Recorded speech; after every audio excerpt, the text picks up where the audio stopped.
Grant, let's start with you. You think the coronation should modernise, but don't you think that tradition is the royal family and the monarchy's saving grace? Absolutely. I mean, tradition is what the royal family is all about. But the thing that's slightly different here is a king, who obviously I was lucky enough to know when working for him. He's somebody that obviously thinks slightly differently, thinks outside the box. And what I mean by that is at Highgrove, which is obviously his private country residence, there's a chapel. And I remember this chapel really well. It's called the Sanctuary. And at the time, I was told that it's being created that regardless of faith, anybody can worship there. And I was explained to that was his views, his belief, is that he wanted everybody to be treated the same. Diversity is a huge thing to him. So it didn't surprise me that when this news came out, that during this ceremony, that he wanted other faiths. Obviously, the late Queen said she was a defender of the faith, where I believe that some of the words that's been toyed or been talked about is saying defender of the faith, which, as I said, doesn't surprise me at all, knowing what he was like and his views. So what do you reckon, Steph? Well, you know, when it comes to this ceremony, it's about upholding traditional Christian values. And it's not just about King Charles being anointed as king, it's him being anointed as the head of the Church of England Church, the Church of England Church. And by him trying to add multi-faiths, it's like him making a mockery of tradition that's been there almost 1,000 years in the making. And it's not just a mockery towards the Church of England Church, it's getting other faiths involved and getting them to go against what they believe in. Anglican law says that nobody who doesn't believe in God, the Holy Spirit, should not be involved in such ceremonies. So getting them involved in such things, it's breaking tradition. I think, you know, in this country, we make a big singing song and dance about, you know, Meghan and Harry trying to take down the monarchy. But I think we need to look a bit more closer to home and see what King Charles is doing, because by getting rid of thousands of years of tradition, you're not upholding your values. You know, this is going to be a very special day, a monumental day for history, and the world is watching, and it's up for King Charles to represent Christian values on that day. Yeah, I mean, that's a fair point, Grant, isn't it? Because it's not saying you can't invite other faith leaders to come to the event, but the whole ceremony itself is a Christian service. Absolutely, but I mean, the reality is, I've been reading about some census that have been done, and for example, the Church of England, I mean, it only makes up 13% now. When you look at other religious groups, they've kind of slightly overtaken Christians, including non-believers. So, and the king will be aware of this, and the country that he's becoming king of is very different to the one that his mother, when she became queen.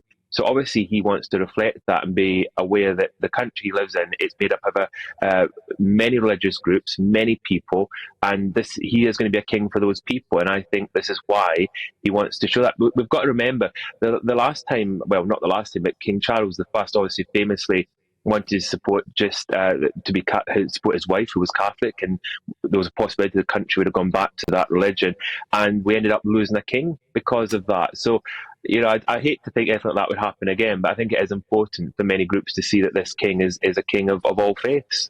Yeah. You see, I think we're quite accommodating as a country for multi-faiths, but I think if the king wants to add those faiths, maybe he needs to do like a separate ceremony with those things, because I think with this ceremony here, it puts a lot of people to become a laughing stock, including the Archbishop of Canterbury, who's already faced so many criticism towards the Anglican Church, and I think we just need to stick to tradition here. Do you think, Steph, that we should be representing the tapestry of modern-day Britain, though, which is what Grant is saying? I think we should, but not in this ceremony. I think some things are up for debate, but when it comes between the Crown and the Church, we have to keep it as is. And I think, you know, Britain is fundamentally a Christian country, and I think we've been quite accommodating, you know, helping other faiths be introduced into this country. But I think when it comes to events such as the coronation, we need to stick to tradition. This is what the monarchy is built on, and this is what the royal family is built on. And I think with King Charles trying to introduce these things, it's going to, you know, make the public lose faith in what he's trying to uphold here. You see, it's an interesting point, Grant, because, I mean, whereas you were saying, well, you know, you need to modernise to reflect society. I mean, it's a double-edged sword, isn't it? Because there is a possibility, if you move away from tradition, people start to see you as irrelevant. Absolutely. I mean, this is a reality. But the other thing that's important, with what Steph just mentioned, is that if there was a separate ceremony, which I completely understand, but the thing is, you would have people saying, well, why is there a separate ceremony for them? Why is it not included as one thing? And this is where it's a very fine line. And I don't disagree. I mean, tradition. I'm all for tradition, protocol. I witnessed that with the royal family. I'm just aware that the world we live in now is very different, and the king is somebody who, he's very passionate about everything. He cares about people, and he will want to make these changes. I mean, we don't yet know for definite how much the service might change to reflect those views. But if he does, I think it just shows that he's a modern way. And I've always said, I've said for at least the last 6-7 years, that the monarchy's got to evolve. It's got to keep changing. I'm one of the biggest supporters of the monarchy, and I work for them. But working for them, I'm aware also of views, and I'm aware that it has to change in order to survive. What would you say, Steph, to those people who are not of the Christian faith, who say, well, this service just wouldn't represent me? My problem is that with diversity and inclusion, it's a big topic, and it should be rightly, represented on the day of the coronation, which I think it will, but it just has no place at the ceremony. And the thing is, it's not a tick box exercise where we just need to make sure all faiths are featured in the ceremony. The bigger problem for King Charles is making sure that he's looking at diversity and inclusion on a longer scale more than the coronation. It's not just about trying to show to the world, oh yeah, we're an inclusive country, and then when the cameras are off, we're very much a country which is divided. That is the big concern here.